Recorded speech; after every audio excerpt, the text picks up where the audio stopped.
오늘은 여러분에게 야곱의 이야기를 하려고 합니다. 야곱은 자신을 축복의 그릇으로 변화시켜서 복을 받은 사람이 바로 야곱입니다. 그래서 오늘 야곱을 통해서 야곱이 어떻게 자신을 바꿔서 복을 받는지에 대한 내용들을 말씀드리고자 합니다. 그래서 제목은 에서와 야곱의 차이점이란 제목입니다. 여기서 우리는 이 내용을 통해서 먼저 문제 제기를 해보겠습니다. 문제 제기.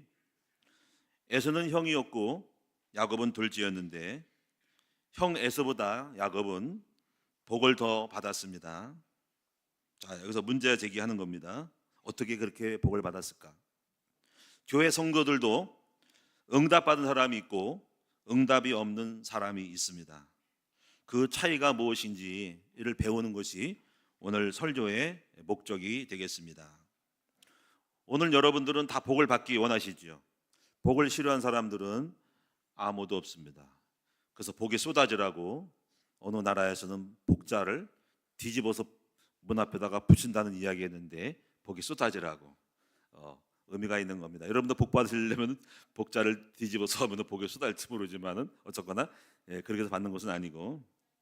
자, 그래서 오늘 저는 여러분에게 야곱과 에서를 통해서 어떻게 에서는 형님으로서 먼저 복을 선취할 수 있는 권리가 있어도 불구하고 축복을 빼앗기고 야곱이 축복을 받았는가라는 것들을 생각하면서 그 이유에 대해서 한번 말씀을 드리겠습니다.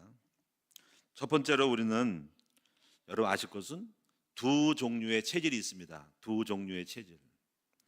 하나는 영적인 체질과 육적인 체질이 있습니다. 오늘 27절에는 이 두 종류의 체질을 말씀하고 있습니다. 여러분 27절 한번 다 같이 읽어보겠습니다. 시작. 그 사람들이 장성함에 에서는 익숙한 사냥꾼이었으므로 들 사람이 되고 야곱은 조용한 사람이었으므로 장막에 거주하니. 자, 에서는 어떤 모습인지 한번 여러분이 같이 상상을 해봅시다. 사냥꾼이었습니다. 들판에서 살았습니다. 들판에 산다는 것이 나쁜 것은 절대로 아닙니다. 우리는 산도 좋아하고 들도 좋아하지만 여기서 육체는 에서는 건강하겠죠. 열심히 운동하니까, 사냥하니까. 사냥을 통해서 사냥은 식물을 사냥하지는 않죠. 바로 여러 가지 사슴을 사냥하든가 노루를 사냥한다든가 멧돼지를 사냥한다든가 여러 가지 들짐승들을 사냥하여 고기를 구워 먹고 때로는 피도 마시거나 이렇게 해서 육신적인 육적인 이런 것들을 많이 섭취할 것입니다. 그래서 이 사람은 굉장히 건강하고 그리고 이 사람 활동적이었음을 알게 됩니다. 그래서 활동적입니다. 이 말은 곧 육적인 사람이라는 것이죠. 그런데 이것이 나쁜 것은 아닙니다. 그러나 야곱은 어떤 사람이었냐면은 오늘 본문에 보면은 27절 후반에 보면 야곱은 조용한 사람이었다라고 하는 겁니다. 조용한 사람. 여러분, 야곱은 밖으로 돌아다니지 않고 집안에 집고했다라는 거죠. 조용하게 있었다는 것입니다. 여러분, 우리 조용한 사람은 가만히 있는 것입니다. 좀 육체적으로는 좀 불리할 수 있겠죠. 움직이지 않으니까. 그래서 운동 안 한 것은 아닌데요. 조용한 사람은 무엇을 할까요? 무엇을 할까요? 생각을 많이 합니다. 생각을 많이 합니다. 그런데 우리가 이 생각을 두 종류로도 볼 수 있는데 어떤 사람들은 생각을 너무 많이 하지 말라 그래요. 불안한 사람은 생각을 너무 많이 하면 정신병 걸릴 수가 있거든요.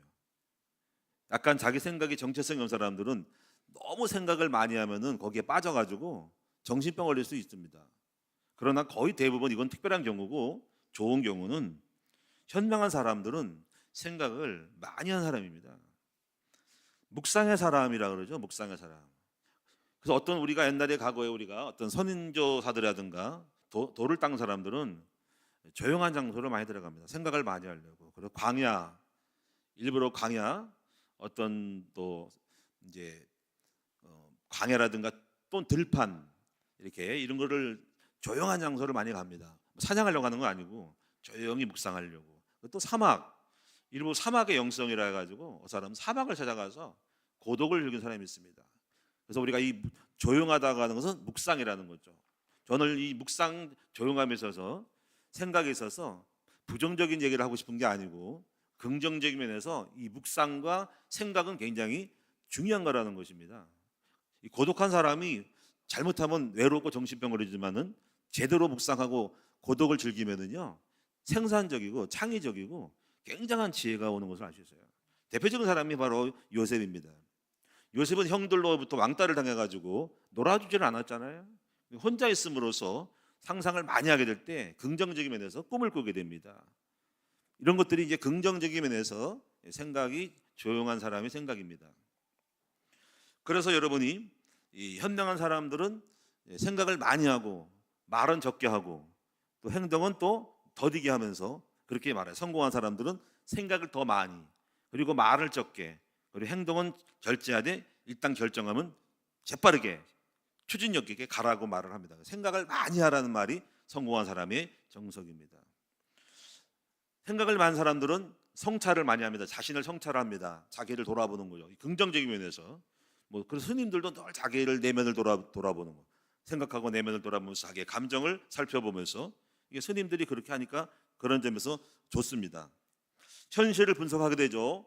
생각을 잘하게 하니까 현실에서 정확하게 판단하고 진단하게 되면서 왜 이런 문제가 왔지? 어떻게 해결해야 되지? 또 이런 거 여러 가지 상황들을 다 살펴보면서 지혜를 얻어가지고 구상을 하면서 수를 딱 쓰는 거예요. 그래서 여러분이 바둑을 두고는 장구한다 그래요. 장구. 오랜 시간 동안 장구하면서 한 수를 두개서 생각을 많이 하는 거예요. 그 한 수를 두면 어떻게 반응하고 그럼 내가 어떻게 가서 어떤 변화가 될지를 시간 따라서 막 합니다. 그러면 초침에서 하나 둘 셋 쉬면서 어느까지 할 때 딱 두잖아요. 그러니까 생각을 많이 하는 거죠. 이 생각을 많이 하는 것은 좋은 점이 많다. 그 야곱은 그래서 현명한 생각을 많이 했습니다. 생각을 많이 한 것이죠. 그래서 이 세상은요 상상의 산물이라 그래요. 상상의 산물. 누군가가 생각하고 상상하는 것들이 글이나 그림으로 나가면서 그것이 오늘날 10년, 20년, 50년 지나면은 현실화 되는 것이 많아요. 야곱은 생각을 많이 했습니다. 어떤 생각을 했을까요? 어떤 생각을? 아마 자신이 현실을 생각하고 어떻게 복을 받을까라고 생각을 했을 겁니다. 반대로 여러분이 에서는 이런 거잖아요. 생각이 없어요. 별로. 오늘이 즐거운 거예요. 난 그렇게 생각을 해요. 오늘 즐거워요. 오늘 나가서 활을 쏴서 아니면 여러 가지 도구를 사용하여서 사슴을 잡았어. 야 신난다. 껍질 벗겨가지고 여러분 고기 구워 먹고 맛있는 거야. 재밌는 거야. 오늘 즐거웠어. 이거예요. 그러니까 아무 생각 없이 오늘 하루를 즐겁게 사는 사람은 그날은 즐겁지만 미래는 좋지 못합니다. 오늘 산과 들판에 가서 사냥하고 맛있게 먹고 살면 최고라고 생각하면서 오늘이 최고야. 내일은 없어. 오늘 먹고 살다가 죽으면 돼. 이렇게 생각하는 거죠. 물론 그것 나쁘진 않겠지만 오늘 야곱은 그렇지 않았습니다. 생각을 많이 했습니다. 그 야곱은 어떤 생각을 했을까요? 어떤 생각을 했을까요? 저는 이렇게 생각을 해요. 첫째는 야곱은 자신이 참으로 형편이 안 좋다, 못났다, 이게 이렇게 살다가는 평생 가난하겠다라고 생각을 했을 겁니다. 아마 에서는 이렇게 생각했을지 몰라요. 나는 장자니까 아버지 재산을 물려받아서 이렇게 그런 생각 없이 아버지가 주면 되니까 열심히 나가서 사냥하고 먹고 살면 돼. 아버지가 뚝딱 줄 거라고 생각했을 거라는 거죠. 야곱은 자신이 못났다고 생각했던 거죠. 이 말은 나는 둘째로서 유업을 받지 못하기 때문에 어떻게 살아날까라고 생각했던 것이죠. 그래서 이제 이런 사람들은 어떻게 생각할까요? 다음 수가 뭘까요? 하나님을 의지하게 될 겁니다. 자신이 못나고 가능성이 없고 희망이 없다고 생각할 때 하나님을 찾게 된다는 것입니다. 그리고 또 이런 사람들은 남의 말을 경청하게 됩니다. 이런 것들이 바로 겸손이라고 하는 것입니다. 또 이런 것들이 마태복음 5장에 보니까는 심령이 가난한 자가 복이 있다라는 말의 성취입니다. 심령이 가난한 사람들은 하나님을 의지하게 되고 자신은 못났다고 생각하고 잘난 것이 없으니까 누군가 신을 의지하게 되고 하나님께 가까이 가서 주님을 찾는 것입니다. 마음이 배부른 사람들은 하나님을 찾지 않습니다. 이제 간절한 사람, 자신이 모자라고 못났고 부족하고 이렇게 살면 안 되겠다고 생각하는 자기를 낮추는 것을 보는 사람들은 하나님을 찾습니다. 시편 41편 8절에 보니까 이렇게 말씀합니다. 너 버러지 같은 야곱아, 지렁이 같은 야곱아, 가장 하찮은 존재가 바로 지렁이입니다. 아마 야곱도 그렇게 생각했을 것입니다. 인간은 자신이 가장 나락에 맞았다고 생각하는 순간 하나님을 찾습니다. 그래서 하나님은 우리 인간들이 하나님을 찾게 하기 위하여 때때로 간혹 나락에 빠뜨리기도 합니다. 너 별거 아니야. 너 보잘것없는 인간이야. 네가 할 수 있는 것은 아무것도 없어라면서 몸을 병으로 치든지 아니면 실패를 만들어서 추락시켜서 초라한 존재이므로 실패를 연속함으로써 낭패와 실망을 당한 뒤에 주님을께 나오게 하는 것이 주님의 방법이기도 합니다. 물론 그렇게 하는 것은 굉장히 안 좋은 케이스지만은, 그러나 우리가 일부러 정말 스스로 그렇게 만들어주기 전에, 주님이 사건을 일으키기 전에 스스로 자신이 초라하다고 생각할 때 주님을 찾는 사람이 복된 사람이라는 것입니다. 다니엘서를 보면 느부갓네살 왕이 하나님이 없다고 생각하고 자신의 모든 부귀영화가 자신이 잘났다고 해서 이루었다고 생각을 했습니다. 하나님은 그 교만을 깨게 하여 짐승이 되게 만들었잖아요. 7년 동안 짐승된 다음에 초라하게 살고 인생을 초라하게 살면서 자신을 돌아보면서 자신의 모든 권력과 부귀가 하나님께로 왔음을 알고, 그리고 겸손하게 낮아졌을 때 하나님은 다시 그 사람을 복권시켰다는 것을 성경은 다니엘서 초반부에 말씀하고 있습니다. 야곱은 그래서 자신이 첫째로 못났다고 생각했다. 그래서 하나님을 찾게 되었다. 나는 왜 이래? 우리 집안은 왜 이래? 이렇게 생각한 사람들은 간절하게 그것을 해결하게 하여 주님에 대해 찾게 됩니다. 두 번째, 그래서 야곱은 축복에 절실했다라는 거예요. 이 절실함이 중요해요. 절실함. 에서는 장자로서 당연히 축복이 자기 것이라고 생각하여 영적에서 등한시했지만은 야곱은 축복을 받게 하여 마음에 절실했습니다. 여러분, 이 절실함의 차이가 우리 인생의 삶의 지혜를 바꿔놓는 거예요. 저는 어저께 우리 빛나교회를 갔어요. 빛나교회, 안산 빛나교회. 저희 교회보다 엄청 더 커요. 근데 그 목사님이 언더 목사님인데 간증을 하더라고요. 근데 그분이 그래서 부흥될 수밖에 없었구나라는 생각을 해요. 그게 뭐냐면 자신은 부흥에 간절했대요. 부흥에 막 기도하면서 하나님 우리 교회를 빛나교회를 부흥시켜 달라고 간절히 기도했대요. 간절히 기도했대요. 눈물을 흘리면서 기도했대요. 눈물을 흘리면서 밥을 먹을 때도 부흥밖에 없었대요. 그러니까 하나님이 그 부흥에 간절하니까는 하나님께서 답을 주시고 방법을 찾아서 부흥했다는 거예요. 그분을 보면서 하고 초창기 때 안산 빛나교회가 안산에 굉장히 크거든요. 그래서 어떻게 부흥했는지에 대하여 본인이 간절했다. 정말 나는 부흥을 원했다. 이 부흥을 원했다는 거기서 내가 저분이 그 간절함이 삶을 목회를 바꿨구나라고 생각이 됩니다. 사람들은 그래요. 사람들 마찬가지. 여러분도 그 간절함이 있어야 돼요. 축복에 대한 간절함, 성공에 대한 간절함, 여러분이 부흥에 대한 간절함이 있어야 됩니다. 이것이 없기 때문에 여러분들은 그냥 그래 이대로가 좋사오니 뭐 부흥되면 뭘 거야, 무엇을 할까? 그러니까는 여러분이 부흥할 수가 없고, 돈을 벌어야 되겠다, 정말 내가 건강해야 되겠다, 이대로 못 살아, 내가 이렇게 살면 안 돼 라고 하는 그 간절함이 여러분의 삶을 만들어 간다는 것을 알게 됩니다. 근데 이 간절함도 스스로 일으킬 수가 없으니까 이걸 어찌하면 좋을까? 그래서 여러분이 보세요. 부자가 3대를 못 넘어간다는 거예요. 부유한 사람들은 간절함이 없는 거예요. 근데 가난한 사람이 다시 일어나는 거예요. 왜? 가난한 사람들은 정말 가난을 체험하면서 부자 되기를 원하기 때문에 다시 그 사람 부자 되고, 또 부자 되면 그 후손이 간절함이 없어가지고 떨어지면서 간절함의 사람이 자리를 차지해서 가는 거예요. 그럼 오늘 여러분 이것을 알고 여러분이 간절함을 갖는, 축복에 대한 간절함을 갖는 여러분 될 수 있으면 좋겠습니다. 그러면 오늘 여러분이 동기부여가 되는데 축복에 대한 높은 뜻을, 높은 그 간절함에 대한 기대치를 높이셔야 돼요. 그 기대치가 높을 때 내가 지금 굉장히 만족할 것이 아니고 지금 제대로 된 것이 아니라 비정상이구나 하고 알면서 그 밑바닥에서 그 꼭대기로 올라갈 때, 다시 한번 수준을 볼 때, 성공한 사람 볼 때 거기서 간절함으로 나도 저기까지 점핑해야 되겠다라고 생각하는 거예요. 근데 그 높이가 없기 때문에 여기가 다 똑같다고 생각하는 거예요. 이대로 사는 것이 다 보편성이라고 하니까 그런 사람들 성공 못합니다. 그 차이를 좀 볼 수 있어야 돼요. 차이, 도전을 받아야 한다는 거죠. 자, 그래서 오늘 창세기 30장 30절에 보면은 야곱이 삼촌 집에 이제 우여곡절 때 가는데 거기서 이런 표현을 하면서 야곱이 얼마나 축복에 간절했는지를 알 수 있어요. 이렇게 말합니다.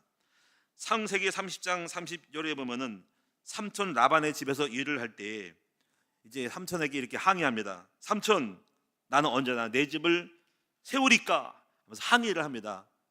언제나 내가 당신 밑에 있으면서 쫄딱거리 있으면서 부려먹고, 그래서 당신이 나에게 축복 안 해주고 제대로 임금도 안 줬는데 어쩜 나는 뭐 하는 겁니까?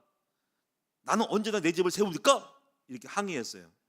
그러니까 그 항의함이 이제 야곱이 얼마나 축복에 대해 간절한 것을 알 수 있다는 거죠. 그냥 좋아, 그냥 나는 언제나 내가 이렇게 맨날 밑바닥에 살아야 되고 종업원으로 있어야 되고 남의 직장에서 다니면서 월급 받고 살아야 할까? 나는 언제나 이 많은 이 세상에서 땅을 차지하고 사장이 되고 부자 되었으면 좋겠는데, 이렇게 생각하는 거예요. 여러분들이 정말 그런 간절함이 여러분을 삶을 역동하게 만들고 있는 거예요.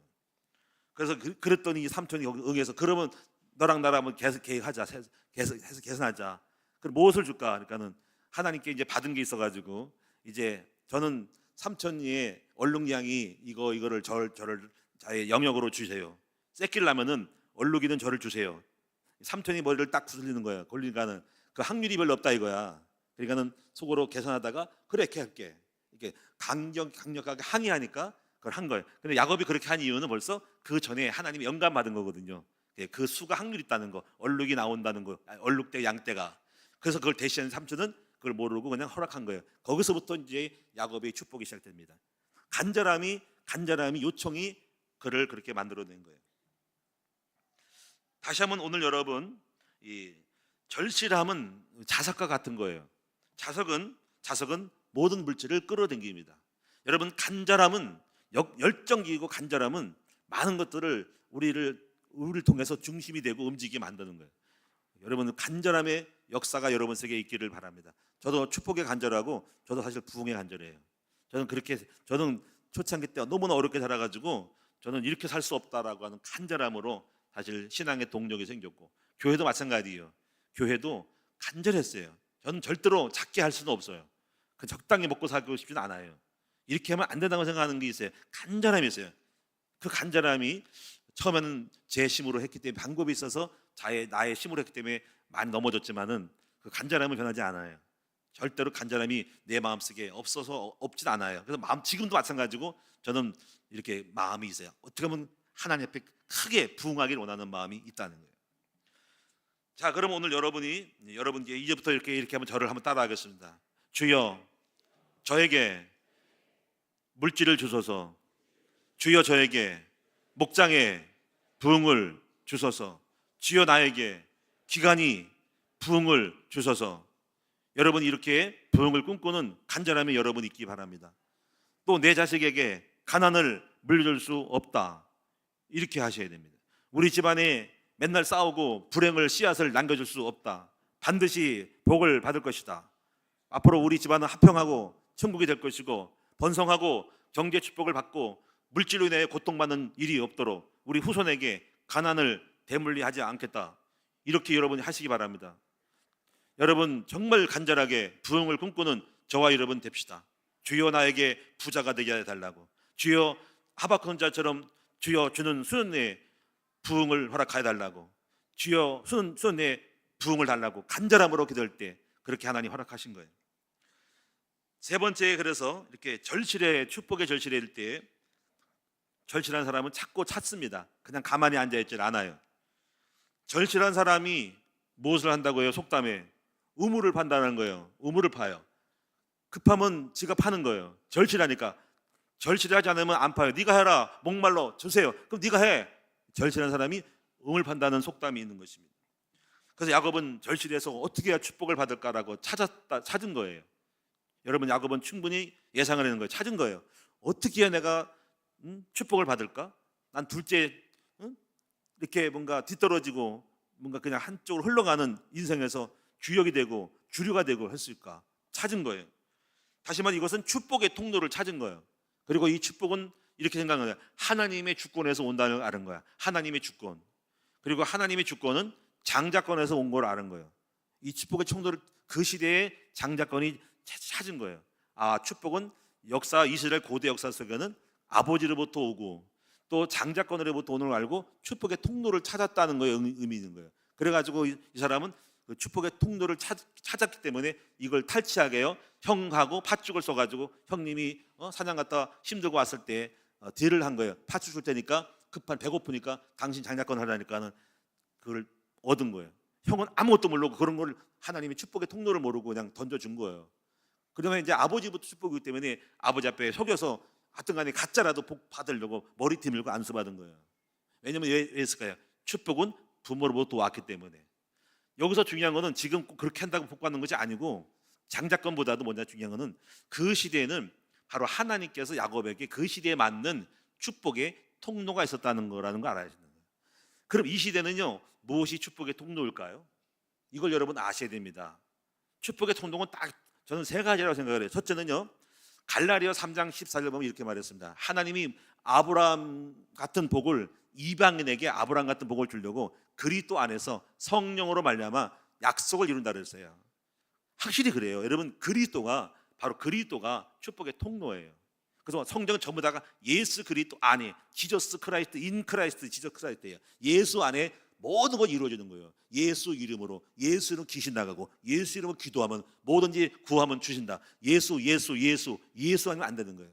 이사야 11장에 보니까는 그리스도의 이삭의 뿌리에서 여러분 한 싹에 나가지고 거기서 이제 왕이 나오는데 거기서 성령이 임하는 거. 2절에 보니까 지혜와 명철의 영, 계시의 영이, 재능의 모략의 영이라는 거예요.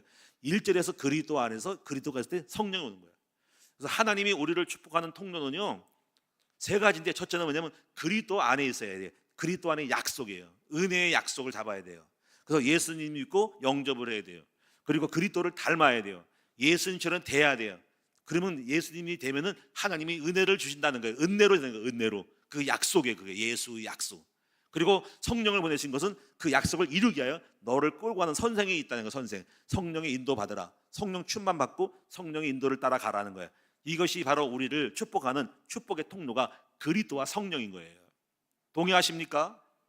이건 여러분, 우리가 여러분의 의견을 물을 필요가 없어요. 이거는 당연한 거고, 이걸 못 깨달으면 여러분 축복이 가능성이 없는 거예요. 야곱처럼 되는 거, 에서처럼 되는 거예요. 멍청한 거예요. 여러분, 이 시대의 축복의 통로는요, 예수님과 성령님인 거예요. 그리고 세 번째는요, 전도자가 되는 거예요. 왜 전도자가 축복이냐면요, 마태복음 28장 보니까 하늘과 땅의 모든 것을 내게 줬으니 너희는 가서 모든 족속으로 제자를 삼아라. 그러면 내가 세상 끝날까지 너희와 항상 함께 있으리라. 하늘과 땅, 하늘의 영적인 지혜와 능력과 권세와 땅의 축복, 물질, 권력이 벌어오는 겁니다. 가서 제자를 삼을 때. 그럼 전도가 왜 그렇게 축복이 되냐면, 전도는 그릇을 만드는 걸 볼 수 있어요. 그릇이에요, 그릇. 여러분, 전도하려니까는 여러분 말씀을 읽어야 되고, 전도하려니까는 사람을 모으니까 리더자가 돼야 되고, 전도하니까 성품이 바뀌고, 이거 여러분, 이 의미를 알아야 돼요. 전도자가 하는 건 내 자신이 포맷이 다시 세팅되는 거예요. 새롭게 포맷하는 거예요. 자신을 업그레이드하고 나를 갱신하는 거예요. 전도자라는 입장에서 그릇을 바꾸는 거예요. 대중 앞에 설교도 해야 되고, 리더가 돼야 되고, 사람을 포용해야 되고, 많이 참아야 되고, 온유해야 되고, 사람을 품어야 되고, 조직해야 되고, 끌고 가니까 그릇이 바뀌는 것이 전도예요. 그러니까 이 말은 뭐냐면, 여러분이 전도자가 무조건 됐다고 해서 전도 복받는 거 아니라, 전도라는 영역을 넓혀야 돼요. 1명, 2명을 더 10명이 되고 20명이 되게 만들 때 거기서 그릇이 바뀌는 거예요. 그냥 전도자는 타이틀 쓴다고 되는 게 아니고, 전도를 함으로써 오는 그릇의 갱신이 필요한 거예요. 할렐루야. 그러니까 전도라는 무조건 전도자만 되지 말고, 설교를 해야 되고, 사람을 많이 품고 삼고 섬기면서 사람이 많이 몰 때 그 사람 그릇이 커져가지고, 그것이 바로 빛이 되고 능력이 돼가지고 파워가 돼가지고 복이 오는 거예요. 그릇을 넓히고 지경을 넓혀서 극대화시켜야 돼. 극대화. 고도화가 돼. 고도화. 전도의 고도화. 능력자가 돼서 영역을 넓힐 때 그때 그 사람이 복이 오는 거예요. 파워로 오는 거예요. 이 세 가지가 저는 분명히 말씀드리지만은, 계속 강조하지만, 바로 축복, 이 시대의 축복의 통로, 그리스도, 성령, 전도자의 삶, 이 세 가지가 이걸 잡으시기를 주님의 이름으로 축원드립니다. 전도는 하나님이 일을 하는 거예요. 은사와 능력을 줍니다. 전도는 하나님이, 전도자가 되는 것은 하나님의 나라이기 때문에 연장을 줍니다. 연장.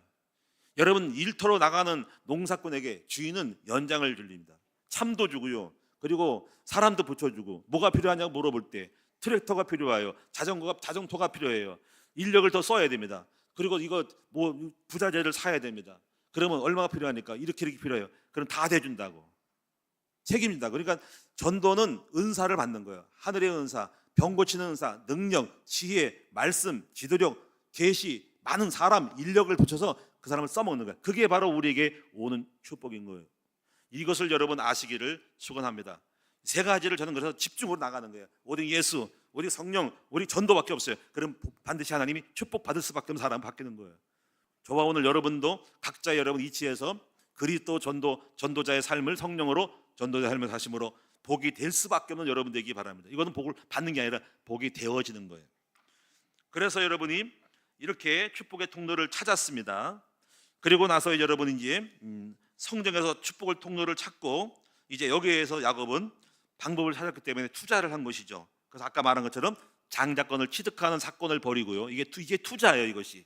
그리고 아버지의 축복을 받는 이 사건이 벌어진 것이 그에게서 투자예요, 투자.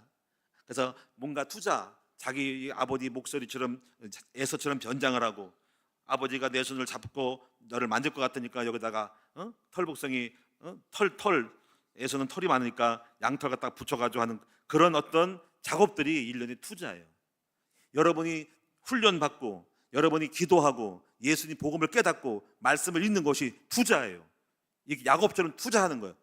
그래서 여러분이 그 투자를 통해서 오늘 축복을 받을 수밖에 없는 사람은 만들어지는 것이에요.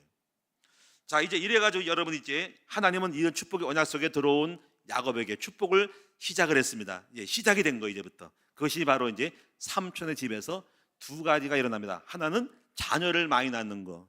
두 번째는요, 이제 야곱에게 경제의 영감을 줘가지고 얼룩량의 사건을 계시를 주면서 영감을 주면서 축복하기 시작하는 이제 본론에 들어가고 결론에 들어간 거예요. 여기서 우리가 자녀들이 많다고 하는 것은 왜 많아야지 복이 될까? 자, 왜 그럴 것 같아요? 자, 여러분 보세요. 과일나무를 보면은 가지 하나에 감나무 뭐 여러 가지 뭐 나무겠죠. 대추나무 하나에 10개를 감나무 3개를 달다고 삽시다. 많이 달면 떨어지니까 한 서너 개 단다고 합시다. 하나는 3개밖에 안 나와요. 그러나 그런 가지가 튼튼한 가지가 10개가 되면 3 곱하기 10은 30개가 나오는 거예요. 그걸 나무가 많다고 생각해 보세요. 한 고리에 50개를 따면 그것이 100개면 곱하기 100을 해보세요. 얼마 500개 5,000개 되는 거잖아요. 그렇죠? 그만큼 여러분이요, 자녀가 많다는 건 자녀 한 명 한 명에 축복이 걸려 있는 거예요. 한 명이 돈을 버는 것도 있지만 또 다른 한 명이 여러 가지 교수가 되고 또 한 명이 사업을 하고 또 한 명이 어디 공무원 되고 또 한 명이 은행원 되고 그러면 여기서 정치인, 경제 다 오는 거예요. 그것이 우리에게 복이 되는 거예요. 그래서 하나님은 야곱에게 12아들을 낳았다는 것은 그 12명이 다 하나의 영역을 다 차지해가지고 하는 거예요. 그리고 그들이 12지파가 되고 민족이 되는 거예요. 그래서 여러분이요, 다다익선인 거예요. 여러분 마찬가지 교회도 성도들이 많으면은요, 성도 한 사람이 다 복이 되고 그들이 모여서 교회가 세워지는 거예요. 10명 가진 이 교회 못 세웁니다. 교회가 숫자가 많으니까 숫자가 많은 힘을 합해서 영역을 합해서 교회를 세우는 거예요. 그러니까 이게 말하면 경제도 교회도 마찬가지고 나라도 마찬가지예요. 나라도 인구가 많으면은 그것이 강대국이 되는 거예요. 그리고 여러분이 가정도 일단은 이렇게 해서 그런 하나님의 복주기에서 자녀의 수를 늘렸다는 거예요. 물론 여러분은 애 낳기 힘들어 뭐 할 수 없지만 어쨌거나 원리는 알고 있어야 하는 거예요. 원리를 알고 있습니다. 두 번째 부분은요, 하나님은 이 야곱에게 축복을 주기 위해서 경제에 대한 영감으로서 은혜로 물질의 복을 주십니다. 영감이 있어요. 영감.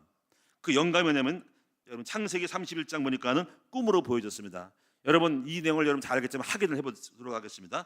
여러분 창세기 30장 37절을 보겠습니다.